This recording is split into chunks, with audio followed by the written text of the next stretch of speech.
मेहरारू मिल जाए ना तब पूरा गांव भर में हल्ला कर दिया कि हमार मेहरारू दूध नियन सुनर ओकरे जैसन दुनिया में क्यों नहीं की। और जानते हैं भैया सुंदर मेहरारू किसको मिलती है? करिया में, सरकारी नौकरी वालों को।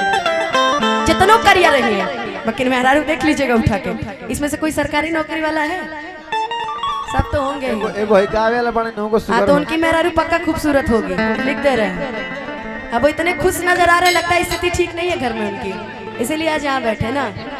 ऐसे ही नई नई शादी हुई, जैसे हमारे मुकुल भैया का भी एनिवर्सरी था शायद कुछ दिन पहले ना जी, परसों था।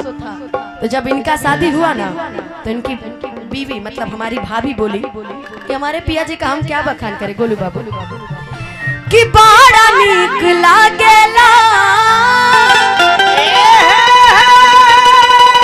बलम जी के बोलिया, कि जब से लगाइल बड़े आपन घर डोलिया, कि बन के हमरा जिंदगी,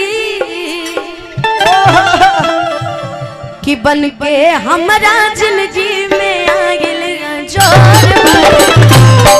अच्छा एगो बात बताई, बाकी सबके पूरी सब्जी पे बोले ले बने और पिछवा जन बैठल बड़े दोनों जन तनी भेजे कि खाली तिलक के भात दाल खाए के भाई ना। आओ आओ आओ आइए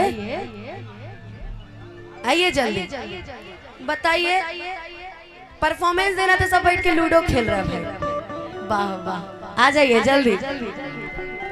कि बन के हमारा जिंदगी में आइल जोर भरे,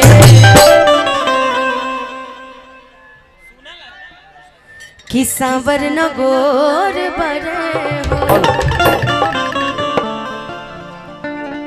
मान के चलिए कि अब इनका शादी करवा देते हैं। ये जो लंबे वाले खड़े हैं ना ब्लैक और येलो में, स्माइल है आपकी। कल की यूट्यूब में आएगा कि अनुपमा ने की एक लड़के की तारीफ, वाकई आप बहुत स्मार्ट लग रहे हैं और सुंदर आपकी स्माइल भी है। तो मान के चलिए इन्हीं की बीवी इनसे कह रही है कि जानते हैं हमारा पति कैसा है?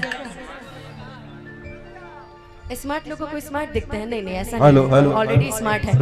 मुझे तो ये भी सुंदर ही लग रही है। वाह माही मनीषा जी अगर आप कहीं भी हो तो अजय भैया का देशानुसार कि आप मंचासीन हो जाए। माही मनीषा जी अदृश्य मंचासीन हो जाए।